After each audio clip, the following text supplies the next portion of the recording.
अब वकिङको फाइदाहरू बारे कुरा गर्दाखेरि एक नम्बरमा तपाईँको निन्द्रा राम्ररी लाग्छ। यसको सेकेन्ड फाइदा भनेको यसलाई खासै त्यस्तो महँगो इक्विपमेन्ट्सहरू केही पनि चाहिँदैन। जस्तै साइक्लिङलाई तपाईँले साइकल किन्नुपर्ने हुन्छ। अब तपाईँलाई 10,000 स्टेप भने कति हो त तपाईँलाई थाहा छैन, तपाईँसँग एउटा स्मार्ट वाच छैन भने के तपाईँले एउटा हेल्दी लाइफ बिताउन खोजिराख्नु भएको छ, तर कसरी गर्ने यो तपाईँलाई थाहा नै छैन। तपाईँ बाटोमा कतै हिँडिराख्नु भएको छ, तपाईँले देख्नुभयो होला मान्छेहरूको पार्कमा त्यहाँ सबै व्यायाम गर्ने चिजहरू भइरहेको हुन्छ, त्यहाँतिर मान्छेहरूले एक्सर्साइज गरिराख्नुहुन्छ। तपाईँले पनि त्यहाँ गर्नु जानुपर्ने हो कि जस्तो सोचाइ आइरहेको होला। अथवा तपाईँको चाहिँ मोटापनको कारणले गर्दा तपाईँले एकदमै सताइरहेको हुनसक्छ, जसको कारणले गर्दाखेरि तपाईँको सुगर बढी भइरहेको हुनसक्छ, तपाईँको प्रेसर बेसी भइरहेको हुनसक्छ, तपाईँको घुँडा दुख्ने समस्या आइरहेको हुनसक्छ, तपाईँको सास प्रश्वासमा समस्या परिरहेको हुनसक्छ। यो सबै कसरी निर्मूल पार्ने त? तपाईँलाई केही जानकारी छैन भने चाहिँ एउटा हेल्दी लाइफ बिताउनलाई तपाईँले एउटा ब्यालेन्स डाइट खानुपर्ने हुन्छ र त्यसपछि एक्सर्साइज गर्नुपर्ने चाहिँ हुन्छ। यो एक्सर्साइज पनि नाना थरीको हुने गर्दछ, जस्तै simple walking, running, jogging, cycling, climbing अथवा जिममा जानु, यो नाना थरीको एक्सर्साइजहरू हुने गर्दछ र सबैको आआफ्नो फाइदा हुन्छ, सबैको आआफ्नो बेफाइदाहरू हुने गर्दछ। यो भिडियोमा चाहिँ मैले वकिङको इम्पोर्टेन्स के हो, वकिङको फाइदाहरू के हो, त्यसको बारे कुरा गर्न जाँदैछु। र यो भिडियोको अन्तिममा तपाईँले कति जति हिँड्नुपर्छ दिनमा र कतिको चाँडो हिँड्नुपर्छ त्यो मेडिकल एभिडेन्स सहित म तपाईँलाई चाहिँ भिडियोको अन्तिममा भन्न जाँदैछु। सो यो भिडियो लास्टसम्म हेरिदिनु होला। अब यो भिडियो स्टार्ट गरौँ।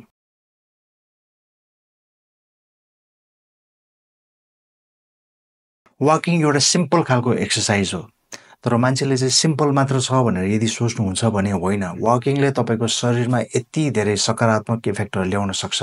वकिङको पनि आफ्नो फाइदा हुन्छ, वकिङको पनि आफ्नो बेफाइदाहरू हुने गर्दछ। अब वकिङको फाइदाहरू बारे कुरा गर्दाखेरि एक नम्बरमा तपाईँको निन्द्रा राम्ररी लाग्छ, हैन। अब तपाईँले चाहिँ कोभिडमा देख्नु भएकै थियो होला, सबैजना माथि कौसीमा हिँडिरहेको थियो अथवा आफ्नो बगैँचामा हिँडिरहेको थियो। अनि मका जो बिरामीहरू आउनुहुन्छ जसले चाहिँ मलाई निन्द्रा लागेन डाक्टर साहब, मलाई चाहिँ निन्द्राको औषधि दिनु भनेर जसले भन्नुहुन्छ, म उहाँलाई के भन्छु भन्दाखेरि तपाईँले औषधि सेवन अगाडि गरिहाल्नुभन्दा तपाईँले चाहिँ आफ्नो बडीलाई चाहिँ पहिला थकाइदिनुहोस्। यो थकाउने कसरी भन्दाखेरि तपाईँले चाहिँ राति सुत्नुभन्दा आधा घन्टा अगाडि जस्तो मजाले तपाईँको कौसीमा हिँडिराख्नु भयो भने तपाईँको बडी एक्जस्टेड हुन्छ। एक्जस्टेड भइसकेपछि तपाईँ जब सुत्न जानुहुन्छ त्यति बेला आनन्दले तपाईँलाई निन्द्रा लाग्छ, तपाईँले कुनै पनि औषधि खानु पर्दैन। यसको सेकेन्ड फाइदा भनेको यसलाई खासै त्यस्तो महँगो इक्विपमेन्ट्सहरू केही पनि चाहिँदैन। जस्तै साइक्लिङलाई तपाईँले साइकल किन्नुपर्ने हुन्छ, जिम जानलाई तपाईँले चाहिँ मेम्बरसिप लिइराख्नुपर्ने हुन्छ।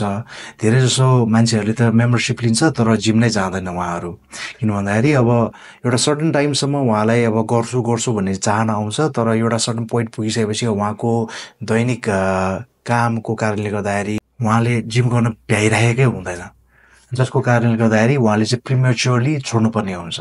सो अरू फर्मको एक्सर्साइजेसहरूमा चाहिँ तपाईँलाई अलिकति पैसा तिर्नुपर्ने हुन्छ, तर वकिङमा तपाईँलाई पैसा त्यति खर्चै हुँदैन। खर्च केमा हुनसक्छ त भन्दाखेरि सिम्पल एउटा जुत्तामा चाहिँ हुनसक्छ। यदि तपाईँले चाहिँ लामो वकिङ गर्न खोजिराख्नु भएको छ भने चाहिँ तपाईँले चाहिँ एउटा कम्फर्टेबल सू किन्नुपर्ने चाहिँ हुन्छ।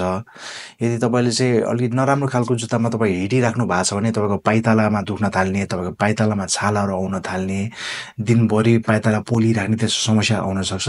सो एउटा राम्रो जुत्तामा तपाईँले इन्भेस्ट गरेर तपाईँले चाहिँ हिँड्न थाल्नुभयो भने यो सबै समस्या तपाईँको चाहिँ हराउँछ र यसको चाहिँ फाइदै फाइदा मात्र तपाईँले पाउनुहुन्छ।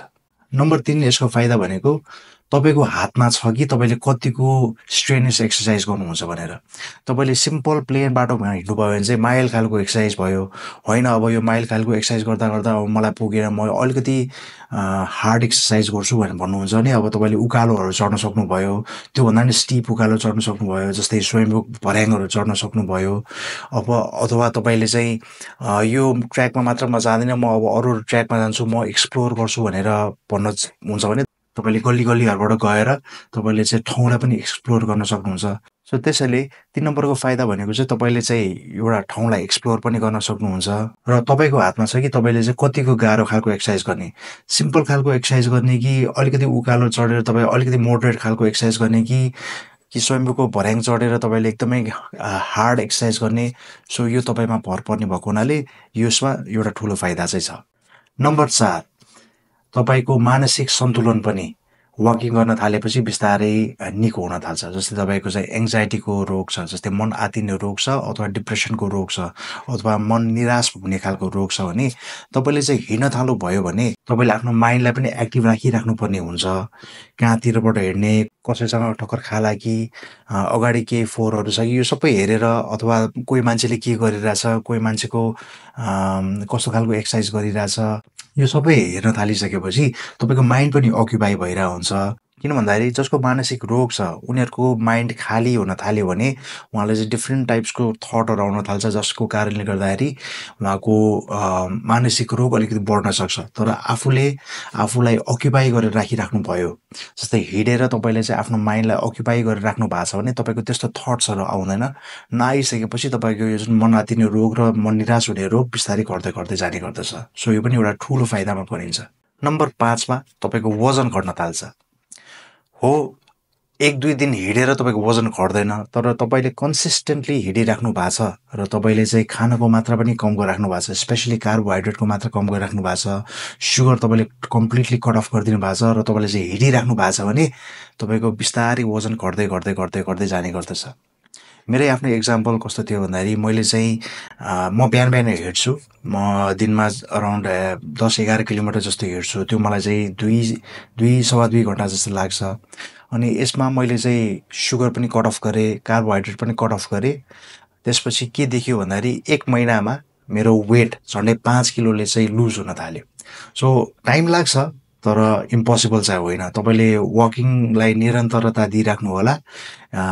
यसले तपाईँको वजनलाई बिस्तारै घटाउँदै जान्छ र वजनबाट जति पनि आउने समस्याहरू, जस्तै घुँडा दुख्ने समस्या भयो, प्रेसरको समस्या भयो, डायबिटिजको समस्या भयो, तपाईँको सास प्रश्वासको समस्या भयो, तपाईँको घुर्ने समस्या भयो, तपाईँलाई दिनभरि निन्द्रा लाग्ने समस्याहरू जति पनि छ, तपाईँको वजन घट्न थालेपछि तपाईँको यो सबै समस्या बिस्तारै कम हुँदै हुँदै हुँदै जाने गर्दछ। सो यो पनि एउटा ठुलो फाइदा हो। त्यसपछिको फाइदा भनेको तपाईँ अब हिँड्नुहुन्छ, तपाईँसँग त अब स्पेयर टाइम जस्तो भयो नि त। त्यो स्पेयर टाइममा तपाईँले चाहिँ आफ्नो कानमा इयरफोन राख्नु भएर तपाईँले अडियो बुक्सहरू सुन्न सक्नुहुन्छ, तपाईँले पडकास्टहरू सुन्न सक्नुहुन्छ, तपाईँले समाचारहरू सुन्न सक्नुहुन्छ। सो यो तपाईँको जुन 1-2 घन्टाको वाकिङ पिरियडलाई तपाईँले चाहिँ प्रोडक्टिभ बनाउन सक्नुहुन्छ र आफूलाई चाहिँ देशमा के भइरहेछ सबै पनि आफूलाई थाहा हुन्छ। तपाईँको यो पडकास्टहरू सुनेर तपाईँले नयाँ आइडियाजहरू तपाईँले चाहिँ ल्याउन सक्नुहुन्छ, अथवा अडियो बुक्सहरू सुनेर नयाँ नयाँ आइडियाजहरू तपाईँले ल्याएर तपाईँले आफ्नो पर्सनल डेभलपमेन्ट पनि गर्न चाहिँ सक्नुहुन्छ। र यो डेभलपमेन्ट भइसकेपछि तपाईँले आफ्नो करियरलाई, आफ्नो पर्सनल लाइफलाई एलिभेट गर्न सक्नुहुन्छ। सो यो पनि एउटा एकदमै इम्पोर्टेन्ट फाइदा चाहिँ हो। सो तपाईँले चाहिँ एउटा हेल्दी लाइफ बिताउन चाहनुहुन्छ भने तपाईँले वाकिङलाई चाहिँ डेफिनेटली कन्सिडर चाहिँ गर्नु होला। किनभने मैले जति पनि अगाडि फाइदा भने यो तपाईँले पनि लिन सक्नु चाहिँ हुन्छ।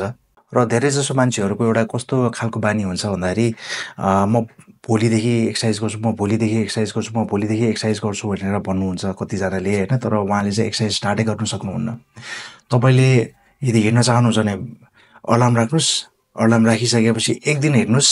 1 दिन हिँडिसकेपछि भोलिबाट तपाईँलाई चाहिँ त्यत्तिकै जागर आउन थाल्छ। र मोटिभेसनलाई चाहिँ मैले तपाईँलाई एउटा के पनि एडभाइस गर्न सक्छु भन्दाखेरि एउटा एप स्टोर अथवा गुगल स्टोरमा एउटा स्ट्राभा भन्ने एउटा एप छ। त्यो स्ट्राभा एप भनेको कस्तो भन्दाखेरि तपाईँको एथलिट्सहरूको एउटा फेसबुक जस्तो हो। तपाईँले त्यसमा आफूलाई चाहिँ जोइन गर्नुभयो भने यो स्पोन्सर भिडियो चाहिँ होइन, तर सिम्पली तपाईँको मोटिभेसनलाई तपाईँले त्यो एप जोइन गर्नुभयो भने तपाईँ जस्तो धेरै मान्छेहरू जो हिँड्छ, जो रनिङ गर्छ, जो साइक्लिङ गर्नुहुन्छ, उहाँले चाहिँ आफ्नो कुराहरू त्यहाँ पोस्ट गर्नुहुन्छ र त्यहाँ तपाईँलाई चाहिँ मन्थली च्यालेन्जेसहरू पनि भइरहेको हुन्छ।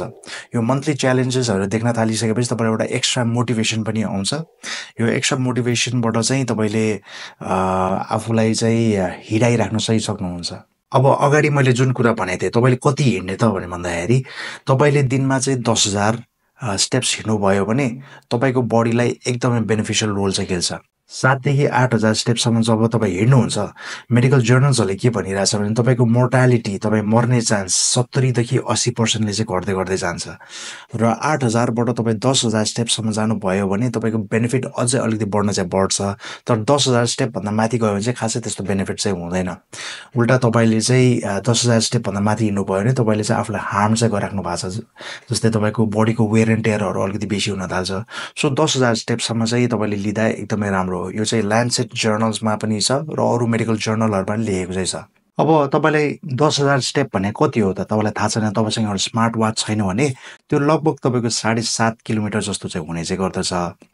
अब तपाईँलाई डिस्टेन्स पनि क्याल्कुलेट गर्न गाह्रो भयो भने त्यो भनेको झन्डै तपाईँको 1.5 घन्टा जस्तो तपाईँ हिँड्नुभयो भने तपाईँको 7.5 किलोमिटर जस्तो हुन्छ ब्रिस्क वाकिङमा। मैले आफैले हिँडेको एभिडेन्स एउटा चाहिँ तपाईँलाई राखिदिन्छु। त्यो किन राख्न खोजिरहेको छु भनेर भन्दाखेरि तपाईँको चाहिँ कति घन्टा हिँड्यो भने कति किलोमिटर हुन्छ र कति हजार स्टेप्सहरू हुन्छ त्यो देखाउनलाई मैले चाहिँ एउटा फोटो राख्दैछु यता। र अब कति चाँडो हिँड्ने भन्ने कुरामा चाहिँ तपाईँले जति चाँडो हिँड्न सक्नुभयो तपाईँको चाहिँ कार्डियोभास्कुलर तपाईँको मुटुको तपाईँको नसाको हेल्थलाई त्यति राम्रो। तपाईँले स्लोली हिँड्नुभयो नराम्रो चाहिँ होइन, तर तपाईँ जति चाँडो हिँड्नुहुन्छ तपाईँको हेल्थ बेनिफिट चाहिँ त्यति बेसी आउने चाहिँ गर्दछ। सो आजको भिडियोमा यति नै। यदि तपाईँहरूलाई केही प्रश्न छ भने तल कमेन्टमा लेखिदिनु होला। र तपाईँ कति बजी उठेर हिँड्नुहुन्छ, तपाईँ कहाँ हिँड्नुहुन्छ, तपाईँ कति टाइमसम्म हिँड्नुहुन्छ, तपाईँ कति चाँडो हिँड्नुहुन्छ त्यसको बारे तल कमेन्टमा पनि लेखिदिनु होला ताकि अरू पनि मोटिभेट होस्। यो भिडियो तपाईँलाई मन परेको खण्डमा यो भिडियोलाई एउटा लाइक दिनु होला, यो भिडियोलाई सेयर गरिदिनुहोस् होला र यो च्यानललाई सब्सक्राइब गरिदिनु होला। यति भन्दैमा म तपाईँहरूबाट आज बिदा लिन चाहन्छु। नमस्ते।